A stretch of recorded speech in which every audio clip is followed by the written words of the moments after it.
आज इस वीडियो में देखेंगे जियो फाइनेंशियल सर्विसेज।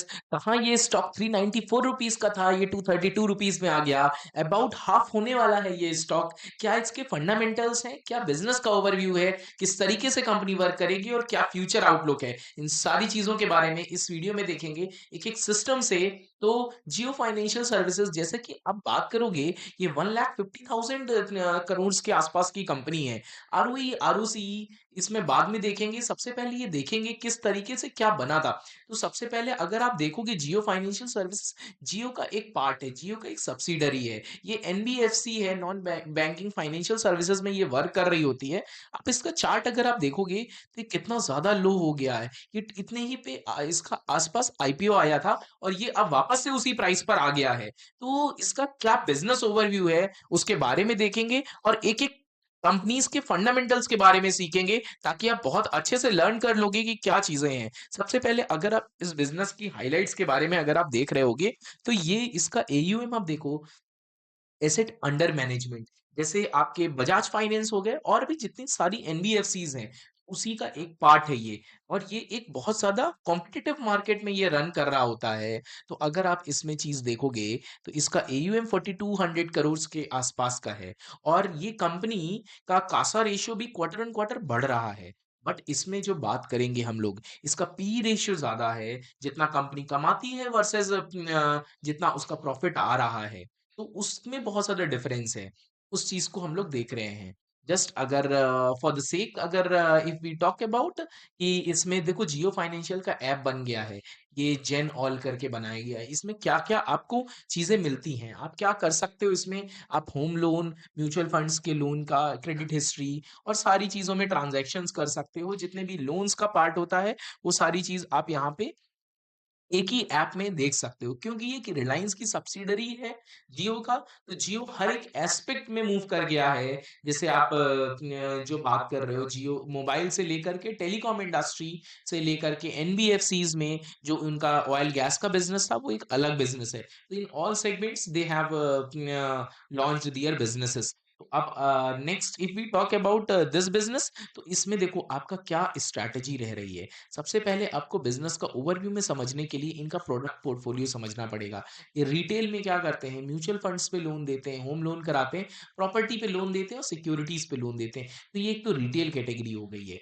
दूसरा क्या करते हैं, कॉर्पोरेट्स को भी लोन दे रहे होते हैं। कॉर्पोरेट्स इन द सेंस बड़ी बड़ी कंपनीज हो गई। और उसके बाद आपके शेयर्स और म्यूचुअल फंड्स पे भी अलग अलग से लोन दे रहे होते हैं। तो उन्होंने अभी ये जो है डाइवर्सिफ़ाई कर रहे हैं और बढ़ा रहे हैं अपने इस चीज़ को। पेमेंट बैंक बना दिया है, जियो पेमेंट्स बैंक लिमिटेड। जैसे आपका पेटीएम पेमेंट बैंक था और जियो पेमेंट बैंक, इसी टाइप का आप देखो ये लोन में आ गए हैं। जैसे पेटीएम ने क्या किया था, आप देखते थे पेटीएम करो और वही एक बिज़नेस मॉडल है। आप पेटीएम आपका एनबीएफसी में उतर गया है, लोन देने का काम कर गया है। आरबीआई ने बैन लगाया था, उस वजह से ये जो पेटीएम था बहुत टाइम तक नहीं चला था। तो अगर हम इस इंडस्ट्री की बात करें, इफ इंडस्ट्री आउटलुक का आप बात करोगे, तो ये बहुत ज़्यादा रेगुलेटेड इंडस्ट्री है।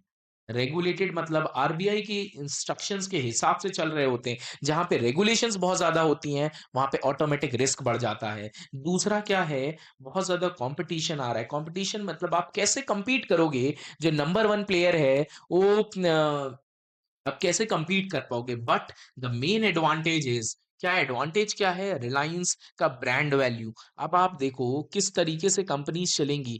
जिनका ब्रांड है वही बढ़ते रहेंगे और जिनका ब्रांड नहीं है वो धीरे धीरे एक्सटिंग्विश हो जाएंगे। आप चीजों को देख रहे हो उसी तरीके से, जियो एक ब्रांड नेम है और उसी तरीके से वो कंपनी बढ़ाता चला जाएगा। बजाज एक अपना अलग ब्रांड नेम है।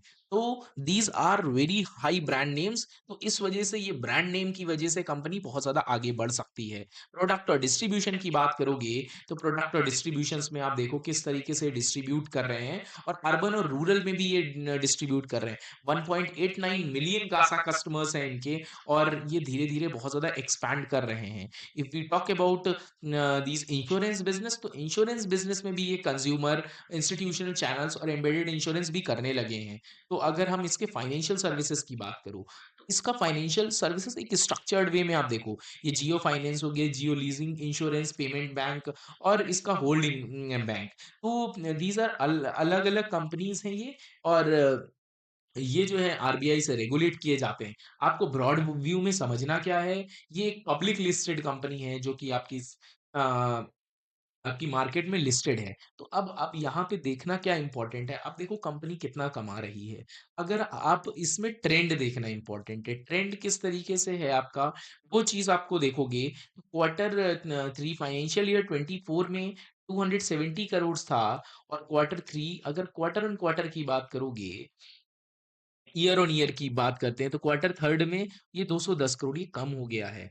अगर आप इसको कंपेयर करो, फाइनेंशियल ईयर 24 के 9 महीने में अराउंड 658 करोड़ था और जो 577 करोड़ हो गया है।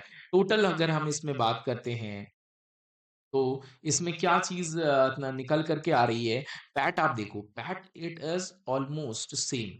तो कंपनी को ग्रो करना है, अगर आप इसको प्राइस टू बुक वैल्यू के हिसाब से देखोगे, आप उसको प्राइस टू बुक वैल्यू और ट्रेंड में किस तरीके से आ रहा है, वो भी चीज़ थोड़ा-सा देखना इम्पोर्टेंट हो जाएगा। आप देखो प्रॉफिट आफ्टर टैक्स में भी धीरे-धीरे से बहुत ज़्यादा डिफरेंस नहीं नज़र आ रहा है। 4 प्रिंसिपल इनके सबसे ज़्यादा इम्पोर्टेंट जो मोटा भाई का कहना है, reputation, regulation, return on off capital और रिटर्न ऑन कैपिटल। तो ये चीज़ें इनके एथिक्स बहुत हैं। तो कंपनी की जो आप एथिक्स की बात करोगे, तो कंपनी में 2 चीज़ अगर आप इन्वेस्ट कर रहे हो या कंपनीज़ के बारे में सीख रहे हो, तो 2 चीज़ इम्पोर्टेंट हो जाती है। क्या होती है? कंपनी का जो फाइनेंशियल्स के साथ में आपका जो एक मैनेजमेंट है, वो देखना इम्पोर्टेंट हो जाता है। मैनेजमेंट में आप देखोगे, तो कंपनी के ब्रांड नेम के साथ में ओनर की आपको देखना पड़ेगा। क्योंकि रिलायंस में अगर आप बात करोगे तो मुकेश अंबानी है, न ही इज़ गेटिंग ओल्ड।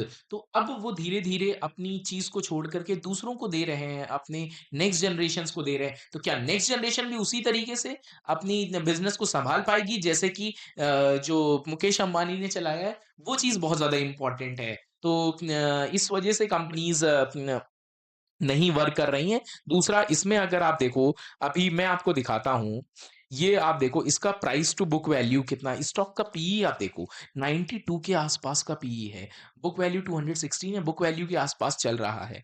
तो दिस इज़ गुड। बट अगर आप देखो पीई कॉम्पिटिटिव पीई को आप कंपेयर करोगे, तो इसका पीई अभी भी बहुत ज़्यादा है। तो अर्निंग्स जस्टिफाई करनी चाहिए कंपनी की, अगर अर्निंग्स नहीं जस्टिफाई करेंगी, तो कंपनी मोर और लेस अगर आप देखोगे, तो वो धीरे-धीरे से वही चीज़ करेंगे। बट इनके प्लान्स इतने अच्छे हैं कि वो अपने आगे चल के उस चीज़ को कर लेंगी। तो this was all about today और इस वीडियो में आपको कुछ ना कुछ नया सीखने को मिला होगा।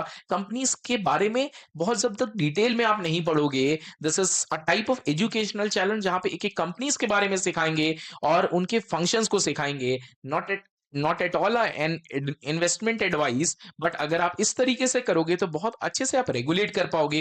Who am I am a certified mutual fund advisor. If you want any guidance तो you can reach out to us. मिलते हैं नेक्स्ट वीडियो में। टिल देन इसी तरीके से आप चीजों को देखते रहिए। तो मिलते हैं नेक्स्ट वीडियो में। Thank you.